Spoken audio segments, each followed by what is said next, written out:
Welcome everybody to this CWE session on the circular sanitation economy, where we will be looking at cross-sectoral approaches to climate resilience. My name is Rana Abdelhadi. I work for Waste, and specifically I am active in the Finnish Mondial program as a program officer. And I'm hosting this session together with my colleague Sumit Pawar. So Sumit, maybe you can introduce yourself to the audience. Yeah, thank you so much, Rana, and good morning and good afternoon to everyone. So I'm Sumit Pawar from Waste. I'm a colleague of Rana, and I am also mostly involved in Finnish Mondial projects with a background on sanitation. So I look forward to this interesting session, and yeah, thank you so much. Thanks, Sumit, thanks. I would like to quickly go over the structure of this session. So we'll have a very interesting presentation by Rajkumar on a case study in the Nilgiris in India. But I would also like to give some announcements. So if you have questions, you are free to ask them throughout the entire meeting, but please do so via the platform. So you cannot ask your questions in the Zoom. But you have to do that via the website that you use to enter this meeting. I also invite you to write down who you are, where you come from, which countries, and what organizations you work for. And before we start off, I would like to explain to you what the Finnish Mondial program entails. And for that, we have a very interesting video that I would like to start now. Finnish Mondial is a partnership between Waste, AmRef and Aqua for All, and stands for Financial Inclusion, Improved Sanitation and Health. It's a programme working towards safe sanitation for all, and is implemented in India, Kenya, Uganda, Ethiopia, Tanzania and Bangladesh. Finnish Mondial ensures people are aware of the need of a safe and durable toilet. They want to buy one, can afford it, and local people can build them. But what does this mean? Women like Anna from Kenya and girls like Juhi from India have a healthy and safe life and can develop themselves. They can work and go to school as they no longer get ill because of water-related diseases. Because of the Finnish programme, sanitation marketeers like Emmy from Tanzania feel they are doing something for their community as they tell people about the importance of a safe and durable toilet, which trained masons like Manu from Ethiopia can build. They now run a successful sanitation business. And farmers like Abdul from Bangladesh use the fecal sludge from the newly built toilets as co-compost for crop production.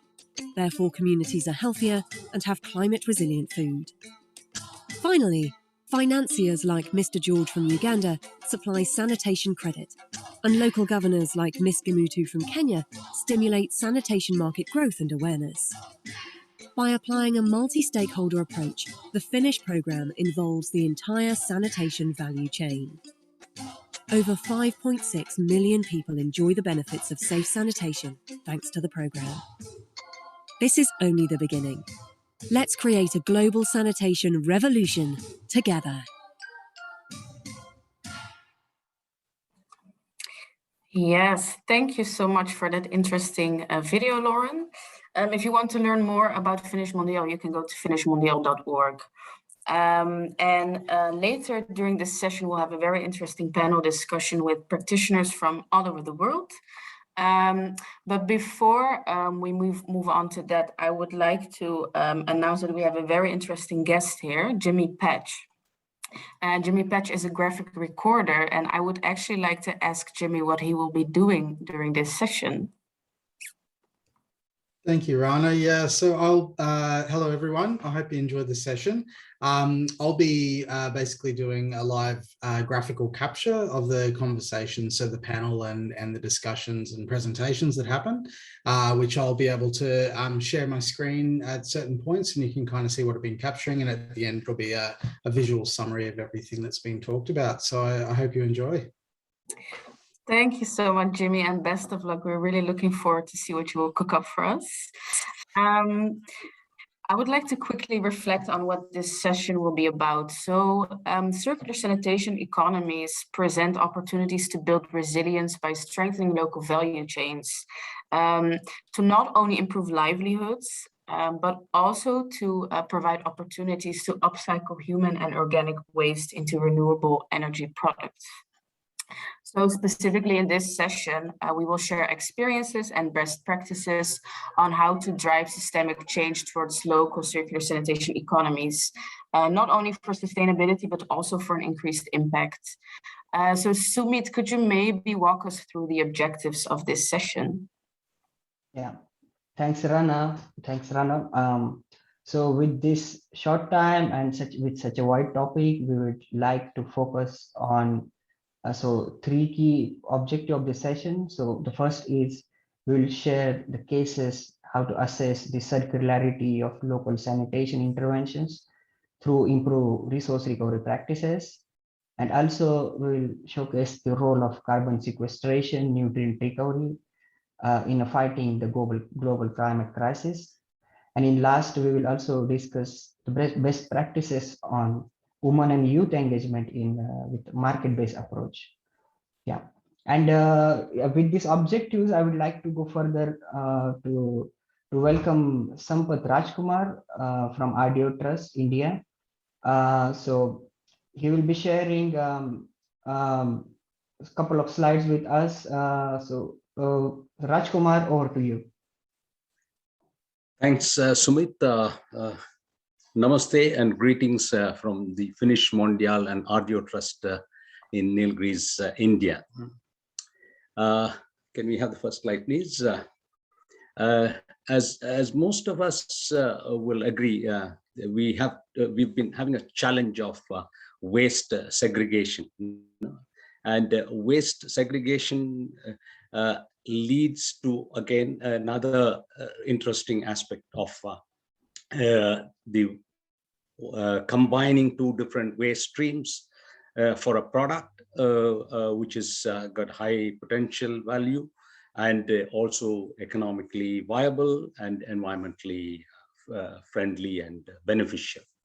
So in Nilgiris, India, what we did was we closely worked with various stakeholders and farmers specifically to exhibit that waste is real wealth, and for farmers, waste or dirt is not waste, it is a resource.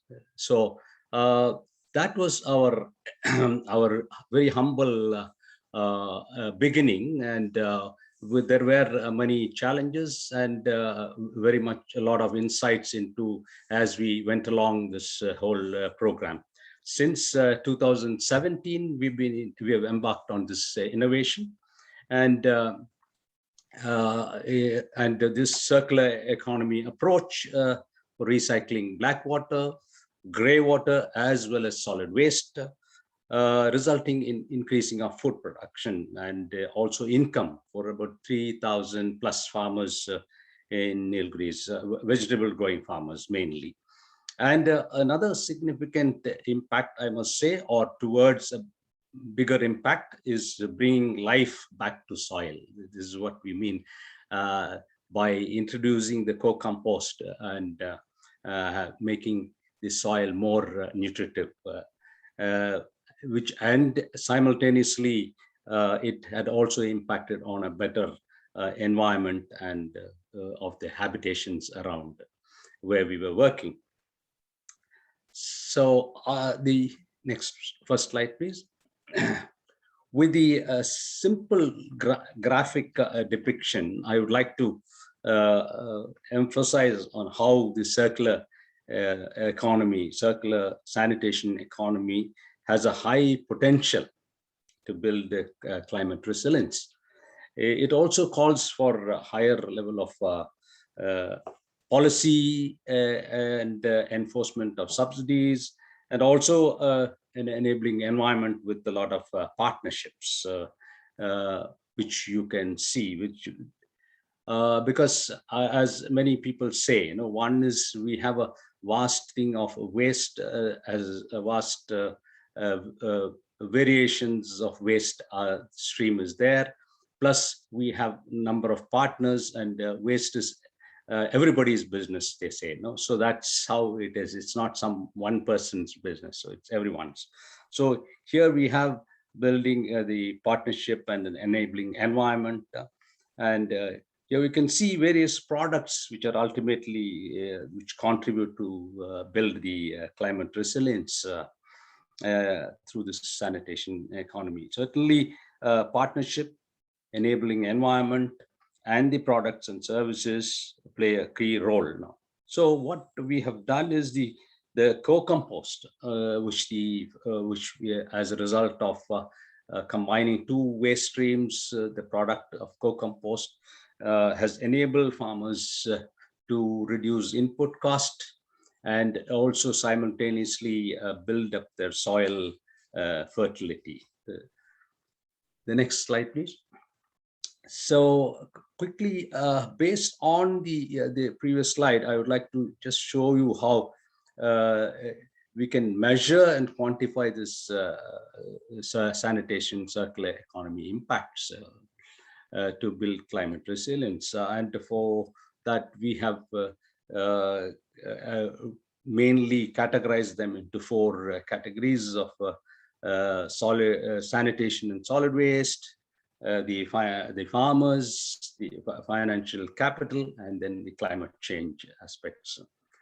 So under the Finnish Mondial program, we came up with simple tools for monitoring and evaluating these methods to quantify the various climate change related impacts, for example, the carbon sequestration, nutrient recovery, the greenhouse gas emission reduction, energy saving, and which are directly connected with climate change.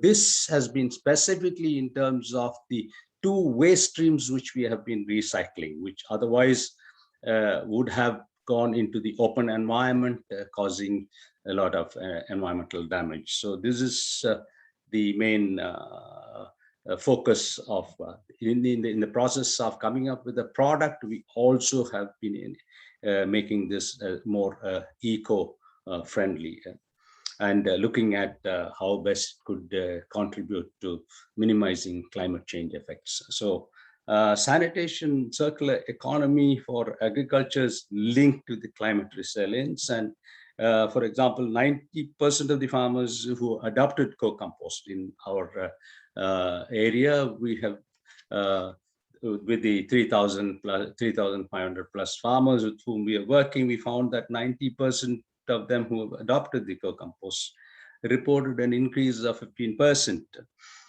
This was also been brought out in our report, performance evaluation report under the Securing Water for Food program, which we had initiated, and further also with the technical report of Indian Institute of Soil and Water Conservation, and Dr. Manivannan is with us to talk about that a little further later.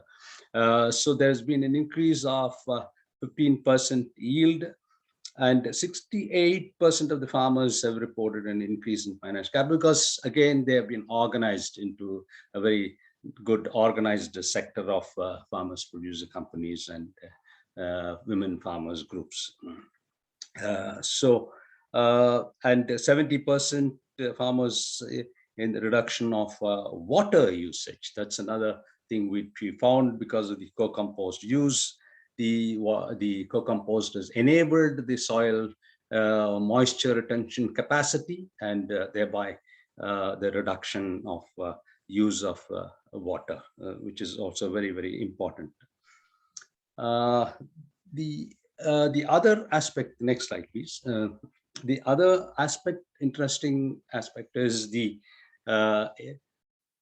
focus on women and youth. Now, we in our project area, we have found that 68% women are participating in agriculture in a big way, and then 80% of women are there in the sanitation sector. So these two, the women and the youth play a major role, and their socio-economic empowerment is very much required. So we have built the business model around them, more in terms of focusing on the specific livelihoods which they have embarked on, like for example, the women green workers are more of sanitation. They are in sanitation, so the green workers are organized into the Green Workers Partnership Firm, which is a social enterprise, which they do the business of marketing the co-compost. And we have the Women Farmers Group, who are organized into Women Farmers Producer Companies. And they are the people who are the clients for the co-compost, which is being sold to them. And so very specifically, the capacities have been built in that way for the women and the women and the youth. And this has been a very learning experience for us. There have been many challenges all along the way also. We have been having a number of, we had to play a major role in advocacy with the government to bring in policies or at least look at policies for supporting the green workers as well as the farmers, and specifically when we talk about using of the co-compost as a substitute for fertilizers. So I will stop with this, and I will wait for any more interaction from your side, and will be willing to go through it. Thank you. Thank you very much, Rajkumar. As we have a few minutes left for a quick question, so I would like to ask you about. So can you give us more information about this? How you connected this agro-business companies to small farmers, smallholder farmers, and how these banks look at these formalized women groups and their legal entities? No, actually, in India, we have a very good history of women organized into groups from the year 1990-91 under the self-help group movement. And further on, their capacities have been built, and they have a very good credibility among the various resource institutions, be it the government. Most of the schemes they want to operate through these self-help groups, and be even the financial institutions. So here we were building upon that. We had deliberately got into the farmers producer companies, and there are a lot of agribusiness firms which are being now which are coming forward to link with these farmers producer companies, and also with the women farmers groups. It's because we have a kind of a three-tier system, kind of, from the self-help or the women farmers group. We move towards a higher level of federation, and then to the farmers producer companies. So it has been very interesting. Yes. Yeah. Yeah. Thanks, Rajkumar. So maybe I would like to ask Carolina, is there any question from audience? So we can quickly take that up. Hi, Sumit. Yes, indeed, we have a very interesting one from Kate from the World Health Organization. How are you ensuring the safety of reused water and food produced with co-compost fecal sludge? Okay. In the partnership, thanks, Carolina. Then the partnership, I forgot to mention that one of the key partners have been the labs with whom we are associated with, who analyze the co-compost. And as I earlier mentioned, we are in the process of trying to get the government to come up with very firm policies of using the co-compost fertilizer with fecal sludge.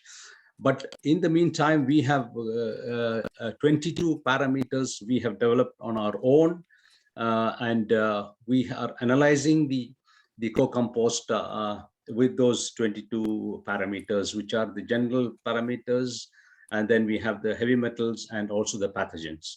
So the co-compost, which is before distribution to the farmers, is being analyzed, and then only it is distributed to the farmers.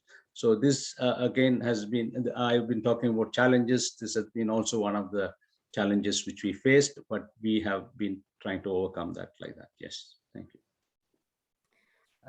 Thanks, Rajkumar. And yeah, so I think it's now time to move on to our the most interesting part of the session, which is a panel discussion. So over to you, Rana. Yes, thanks, Sumit. Actually, before we do that, I would like to reflect on the progress of Jimmy.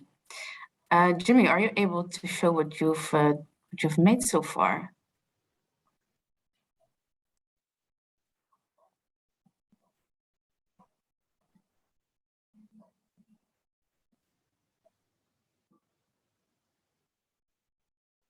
I see it's coming. Excellent. Oh. I see that there's one message: circular economy has high capacity to build environmental recovery. Very interesting. It's amazing what you've done so far, Jimmy. Great. Yes, thanks. I say let's move to our panel discussion. We have some very interesting practitioners from Uganda, India, also from the Netherlands. And I actually want to invite you, Sumit, to see if you have any other questions for our panelists. Yeah. Thanks, Rana. As based on Rajkumar's presentation, I would like to ask Dr. Manivannan that as you saw this circular economy model in Nilgiris, and you also conducted research from Government of India. So, and you are also aware of there is increase in food production of farmers and also their financial capital. So what do you think, what factors scientifically help farmers in this sanitation circular economy to increase the food production and to develop more financial capacities based on your and your team's research? Thank you.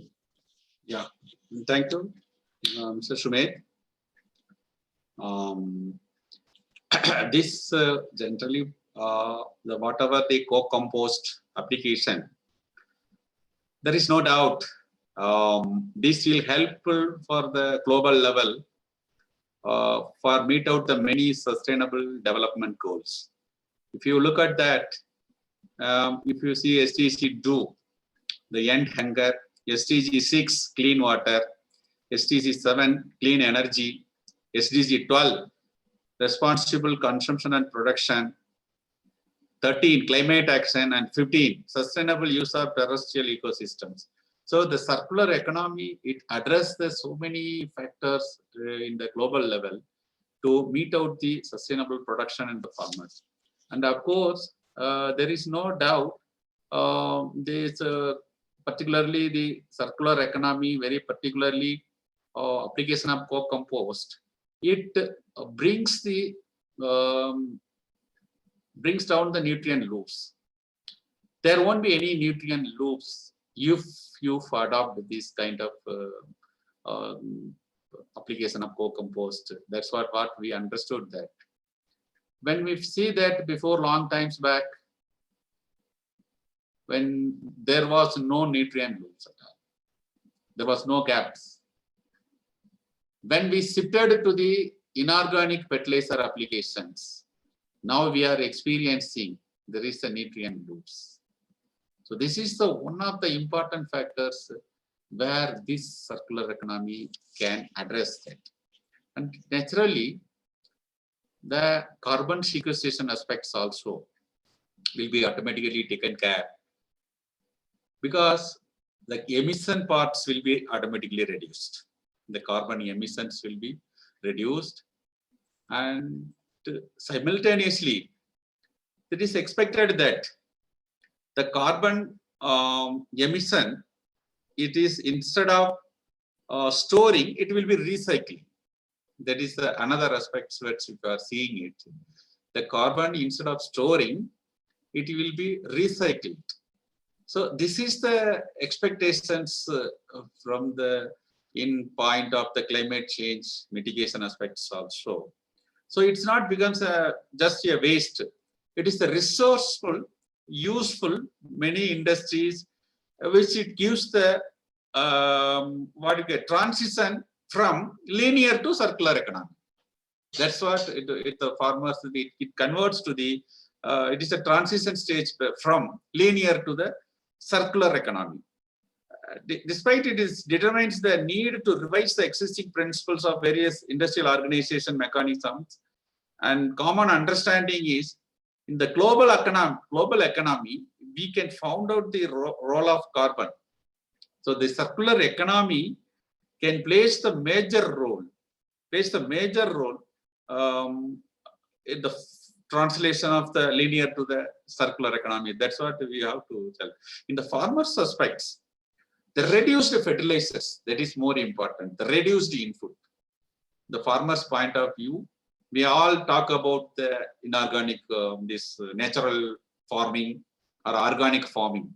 So the input cost or input fertilizers will be reduced. So this is the one of the major advantages towards the farmer sides where we absorb it.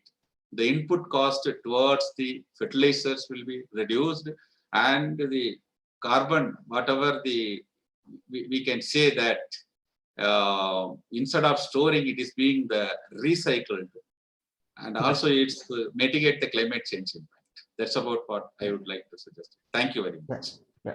Thank you, Dr. Manivan. I think you really pointed out well. It's a contribution of circular economy with the global agenda and the importance of closing nutrient loops and the carbon sequestration. Thank you, Dr. Manivan. So I would like to ask Leandra about, so as we can see, it's always based on Rajkumar presentation. It's nice to see that women are formalized, women are more into businesses, but there is still, again, like it's challenging to make circular sanitation solutions thrive from a business perspective. So would you like to give your thoughts about it, Leandra? Yeah, I think, I mean, what we've seen in the presentation, very interesting presentation, thank you, is that sanitation has a tremendous amount of benefits to the whole society, to livelihoods, to the environment, to the climate. One of the issues that we're having in the sector is, getting those benefits monetized. So we struggle that we constantly need to find those business models that work to get sufficient revenues coming in. And we're looking also to right now, also the topic of the whole conference here, climate. Can we also monetize the climate finance? I'll not go into detail here too much, as it's a topic enough for most of the other sessions. It's picking up very slowly in the whole wash sector. One thing that has been around for a while is the carbon credits. So carbon credits for climate financing. Now, carbon credits require a very intense methodology. Everybody that has looked into it, I guess, is aware. And while a couple of drinking water companies have started working on it, especially with water filters, in the sanitation sector, it's still rather new. I work for Aquaforol. At Aquaforol, we're looking into finding innovative ways of making the wash businesses work. And one thing we're looking into right now is also carbon credits for sanitation. So we're partnering with the Container-Based Sanitation Alliance on this, mainly also because container-based sanitation makes it easier to look at the whole value chain and to look at the processes with quite some detail. But the nice thing is, once that methodology becomes generally available, it's something that also the whole sector could benefit from. So we're quite excited to get started on this. And there's another session also on this. I can post the link, so everybody that's interested to hear more is very welcome to join. And keep the attention. Thanks, Leandra, for such a very insightful insights on carbon finance, because everybody knows carbon finance, but it's still very less information out there, and the scale of the projects that matters a lot. But anyway, it's still the future for all of us. Yeah, and as we still have a lot of interesting panelists, so over to you, Rana. Yes, thank you, Sumit, and thank you to all the panelists. And I would still like to ask the audience to join the discussion with our panelists. You can ask your questions in the via Pathable, and we will try to ask them to our panelists. I actually have a question for Abhishek, and my question is, what are key barriers to establish the circular sanitation economy? And we already heard Raj Kumar talk about policy and enforcing subsidies. So maybe you can also reflect on the role of stakeholders. So for example, the government. So all to you, Abhishek. Yeah, thanks, Rana. Hello, everybody. Good afternoon, good evening. I'm Abhishek from Finnish Society. And I would like to take your question, Rana. And I would also like to bring another aspect here. So you'll see, like everything in today's world is market. So what we need is basically such models like what Rajkumar sir told and what he showed. So we need to have such successful models everywhere. Through that only we'll have some visibility for the government and also for other stakeholders. Like if we see like the consumers. So the consumers, what they basically need awareness. And once the awareness is there, the acceptability will automatically. But for that awareness, we'll have to have many such models globally. So, and in that case, if you'll see for, especially for the government also, the government in the context of our country, in the context of India, if you see, the government has its own FSSM policy, but the same thing has to like trickle down to the states and then to the district level as well.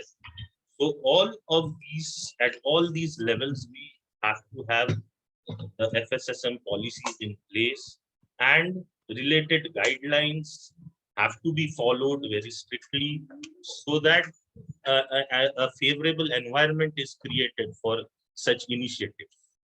So once we have such models, so then the visibility will automatically come, the government support will automatically come, and then the other entrepreneurs will also be encouraged to enter into this business. So which will be like a very favorable climate for such initiatives in the. So, thanks. Yes, thank you so much, Abhishek, and thanks for emphasizing the need of these models, and especially to have FSM policies across different levels. I actually have another question, and my next question is for Magna. I would like to ask you, Magna, what are some of the challenges that women and youth experience in their role in the sanitation economy? Thanks, Anna. Yeah, see, we saw all these good stories that Rajkumar presented, and these are some of the the positive stories that come out from the circular economy, and we know that it has a lot of potential. But when we come to the basic, when we start with how are these women and youth getting involved, we see that the first barrier itself is these social and cultural norms that they have to face.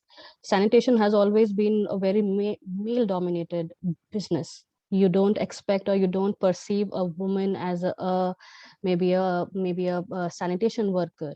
Though informally we have, like, women and youth have always been involved in say picking up waste, or doing the last mile delivery. But these perception of being, like, say a septic tanker or a waste collector, these are very hard prejudices that needs to be smashed when they are going out. And that is why we see so many exceptions, or which should actually be the norm in this case, that we know that they have so much income generation opportunities, yet there are so many little stories that we are seeing from all over the world.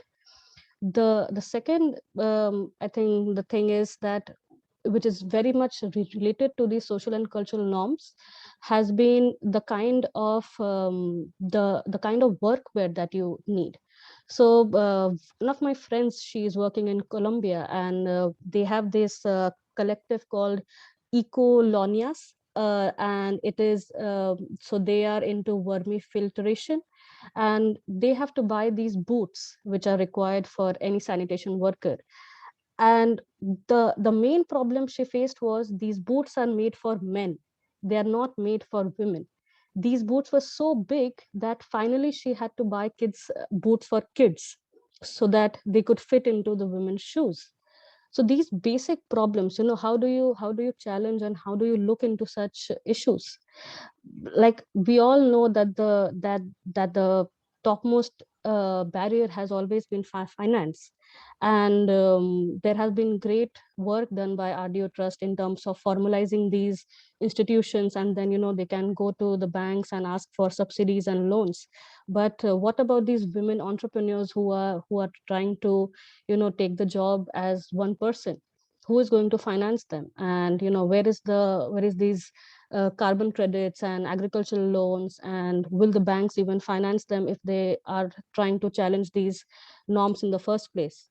And I think the third thing that I would say that technology is the third barrier, that most of these highly specialized technology that is needed in order to get these resource recovery products, these are very much capital intensive, and they require these technical knowledge. So even if you are providing training to them, it has to be made sure that those organizations, they don't behave like a franchise, but they actually have autonomy when taking decisions, and how will they train their future generations. So yeah, I think broadly these three will be the kind of challenges that needs to be overcome when we talk about the role of women and youth in this economy. Thank you so much, Magna, and for highlighting these 3 points. And sometimes you see it's very striking that problems are very basic when you talk about these boots. It's very basic problems sometimes that we deal with. Sumit, over to you. I don't know if you have any other questions to our panelists. Yeah, maybe as Cicely is still online, so maybe you can go back to Cicely if she's there. Sure, Cicely, if you're here, I also have a very interesting question for you. I was wondering, when we're talking about Uganda specifically, how do you see the role of women farmers in terms of how they are affected by climate change? Thank you very much, Rana. Yes, if we can talk about Uganda specifically, it's well known that we have got diversity of, giftings in our country. We are mountainous, we have plains, we are an agricultural country, and to point out specifically about women, they have the biggest role in as far as agricultural production is concerned. Back to climate change effects on women, and given their role in homes, as far as sanitation, the biggest load is on the women's shoulders. They do the cleaning, they do the cooking, they do everything to do that is concerned with food provision, agricultural productivity, and overall hygiene and sanitation in the home. The biggest part is on the women. So given their role, even the effects of climate change affect them more than their male counterparts. Talk of extreme rainfall that affects our country, where we work, we are near the Rwenzori Mountains. When it rains so much, there are landslides, there are floods in the lower lands. And women, with their roles in agriculture and homekeeping and every other role in as far as family upkeep is concerned, they are diversely affected. They're affected by diseases that come up as a result of floods and droughts. their crops are affected by different pests and diseases. So this one in turn also affects a woman's ability to provide food on the table for the children and for the family. When the diseases strike in the family, their time is taken over and their burden of taking care of the family increases. When you look at the deaths, when the landslides come, the stress levels for the women, it's sometimes hard to attribute it to climate change, but these things affect women more than their counterparts. When it comes to displacement, of recent, the rivers from Mount Rwenzori flooded, killing so many people in homes, displacing so many. So you see women struggling, trying to carry loads and children trying to participate in things they would rather otherwise not do, even involved in construction, which would have been for the men. When the stress economically hits the family, men sometimes resort into selling the little food in the homes to earn some money to put into their interests. So basically, to summarize, we can say 70% of our women are involved in agriculture. And in the same way, they are hit by the climate change effects compared to their male counterparts. Food and economic stress hits women to a bigger extent. So yeah, as far as Uganda is concerned, that is how I can summarize it. Thank you so much, Cicely, for highlighting this very important point. And I see that Jimmy has also captured it in his graphic recording that in Uganda, the load sits on the women's shoulders with regard to lifestyle and sanitation, and climate change has a huge impact on them. Back to you, Sumit, if you have any other questions to our panelists. Yeah, thanks Rana, and thanks Cicely and Meghna for very insightful information. And I would like to see maybe Carolina, do you have any question from the audience to any of our panelists? Hi, Sumit. Yes, we have plenty of questions from the audience, so I will I can read them all, and then we can give an opportunity for the panel to answer, or we can do one by one. How would you like to do that? We can start one by one. Yeah, that would be easier.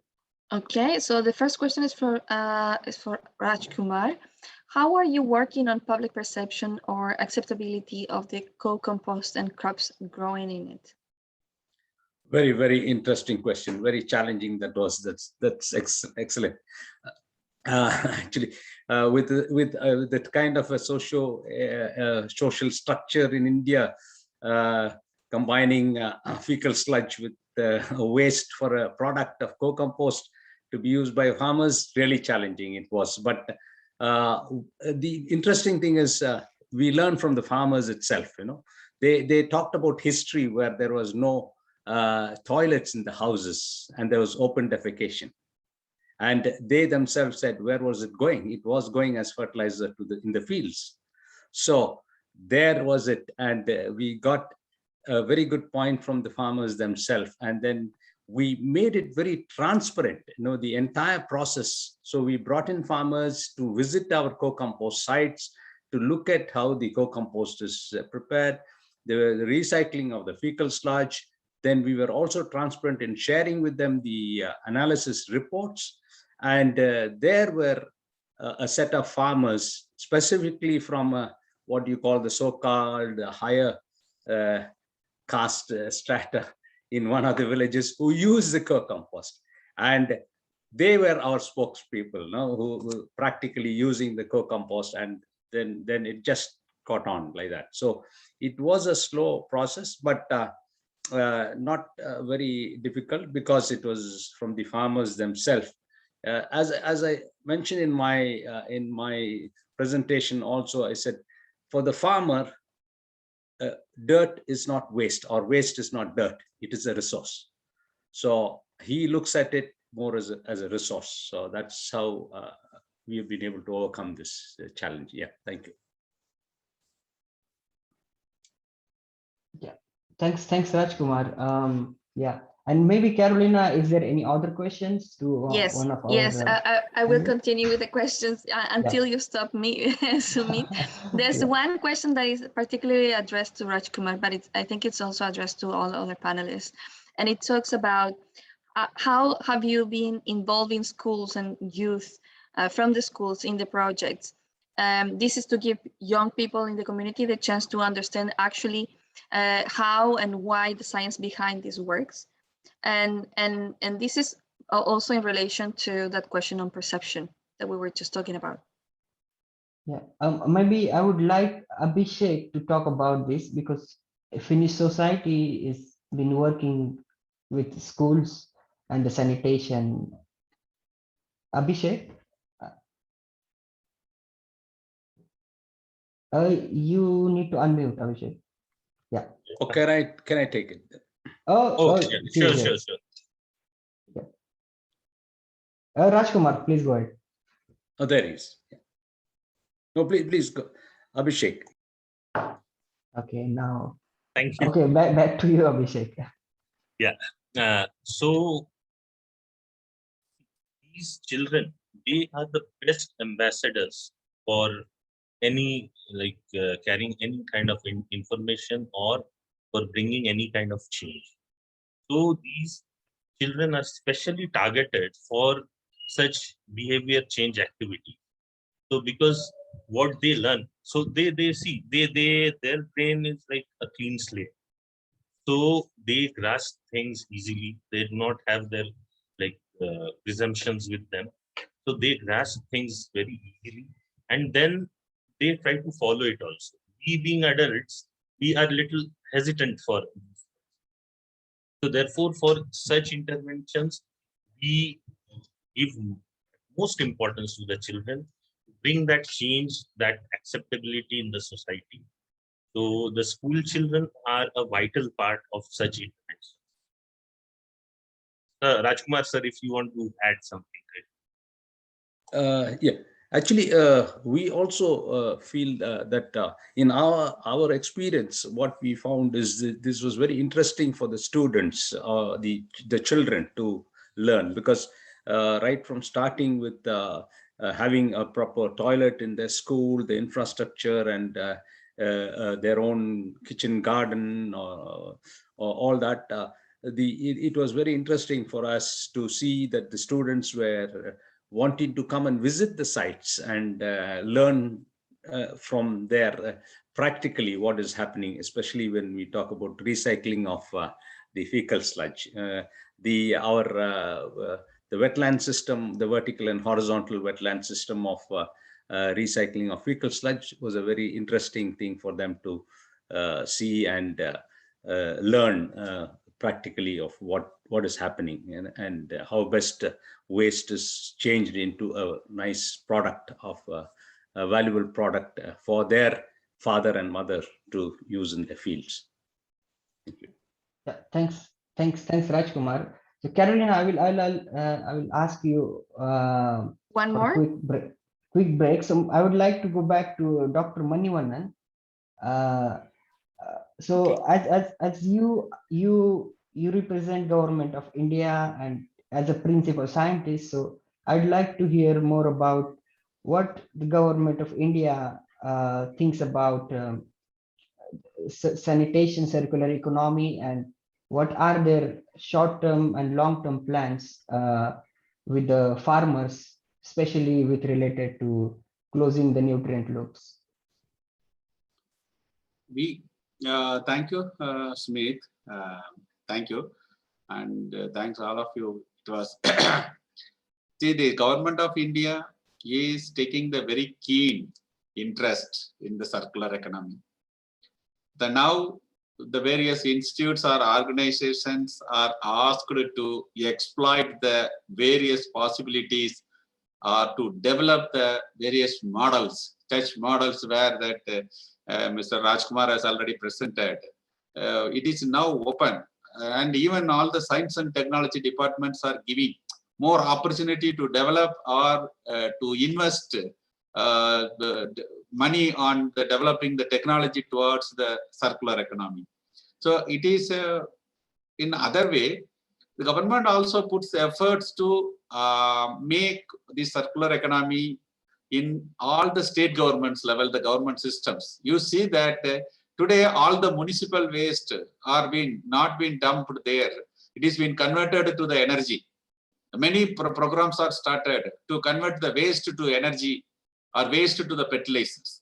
This is the main aspects. The government of India programs are initiated to convert this waste to energy either, or it waste to the any kind of fertilizers for the crop inputs. These are the main activities, the projects involved at the government level. Regarding these awareness levels also, now you must be seeing that the government has taken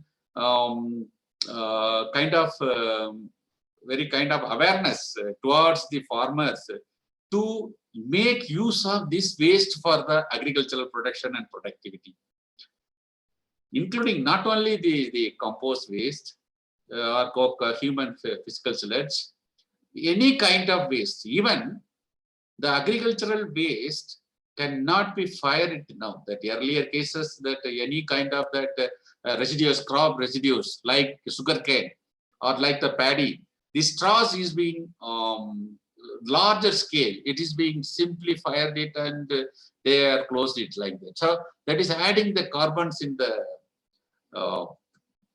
atmosphere. So now the many places those activities are banned. That the farmers should not go for firing such kind of things. They should convert to the as a compost and it recycle it. So now this all waste has been converted and recycled, and more things. What we can say is importance is being given by the government of India, both the sides like a research as well as the development aspects. One side, the government is initiating the projects, research projects to develop are motivating the organizations to develop such models which can convert to the transit the linear economy to circular economy. And the second point is they are being given more awareness and subsidies to adopt such kind of develop these methodologies, projects which can convert the waste to the wealth or energy. That's what the government side, all kinds of efforts are being taken. And mostly that this can be linked towards the land neutrality also, the neutrality, degradation neutrality. We are all have the Prime Minister is having the plan to have 2030, the most of the degraded lands to be converted to the productive lands in India. So this circular economy may indirectly help to the bring the degraded land to the cultivated land, and which will also be more helpful to the land neutrality degradations. So that's all from my side now. If any other questions are there from any other panelist or audience, I will be able to add it further. Thanks. Thank you, Dr. Manivannan, for giving us the different information about different programs led by government, and also your current and upcoming ambitions as a government of India. I think we are just about to close this panel discussion, but we can still take one question, Carolina. We can also do one more question. Thank you, Sumit. Okay, there's a few more questions, but I think the conversation can keep going after this session.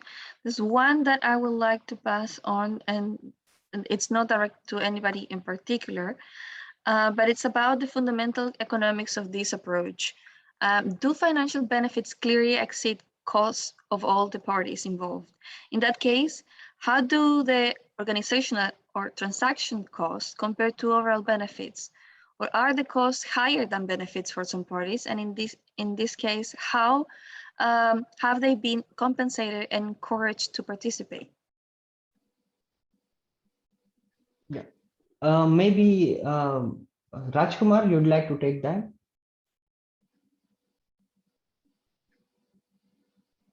You need to unmute. Can you just repeat that a little bit? I didn't get the last one. Yeah, please. Sure, I can repeat the last part was, if the costs are higher than the benefits for some of the parties, in which case, how have you been compensating or encouraging them to participate? Good. See, our model has been based on a partnership with the local government institution, which has got the infrastructure, which is called as the resource recovery parks. And so we have been also looking at how best can this model be a financially sustainable model. And we are we cannot say 100. We are 100%. We have had a breakthrough. But when we look at, we are sure that we are moving towards it, because we are looking at the entire waste stream as a whole. So, like, for example, our revenues from the waste one is from the fecal sludge operators. We are charging them tipping fee. Then we have the co-compost, which is being sold, which is also generating revenue. We also have the recyclable waste, which is also a revenue coming in.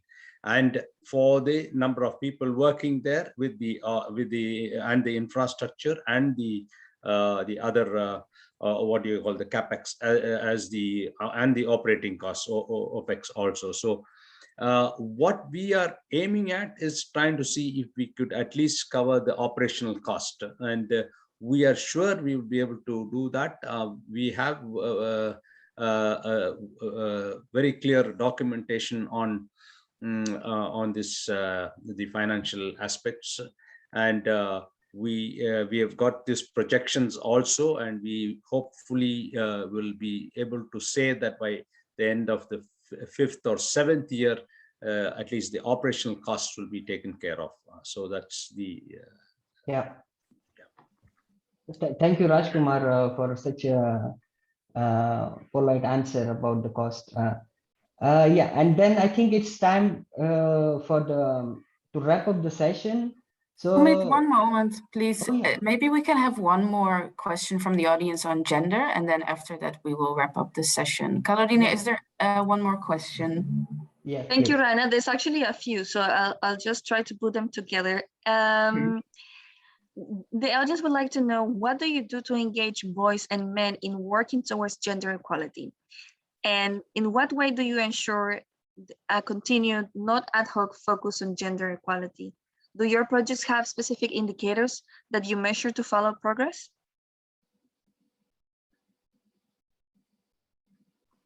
Maybe I think this Magna? question is through Magna, Yeah. Maybe Magna, you can answer this. Yeah, I think it is very simple that you don't need to do anything. You can train both men and women. As Rajkumar sir, said that we are looking at waste as a whole stream, and then in the similar fashion, there is nothing extra that needs to be done. You are training both men and women to see waste as a source of revenue. Of course, more focus needs to be given in terms of providing, making it more formalized, and in terms of them choosing in which direction they can go. But men have always been involved, and it is just about giving that push to women to be at the same level where men have always been. So and for ad hoc arrangements for men and women, I'm not sure, but it would be it would be just as simple that tell them that this will not decrease their value as such, but it will lead to more hygienic conditions for all and basic services for all. Thank you so much, Magna. I think we've come to the end of this session. Time went by very fast. And as you can see, Jimmy made a graphic recording of this session, which you can find online, also on the LinkedIn of Finnish Mondial. There is another live session on Friday on the same topic for our Eastern audience from 7 to 8 Central European time. If you want more information on Finnish Mondial, you can go to finishmondial.org. Sumit, do you have any other remarks you want to make to close this session? Yeah, thanks, Rana. So So yeah, I would like to close the session with 3 main takeaways based on our discussion. So, but first of all, I would like to thank all the panelists for sharing such a wide information on sanitation circular economy, especially zooming into the resource recovery part and demonstrating the value-added products with the quantitative information. And so let me start with my first takeaway, which is in this developing digital world opens up many opportunities for us to quantify various impacts and emissions from small to medium scale wash projects, and which contributes to the global agenda such as climate change and sustainable development goals. And also, I would like to say in short and medium term, we must balance the added value of sanitation circular economy against its challenges and barriers. It's also it's very important to mention.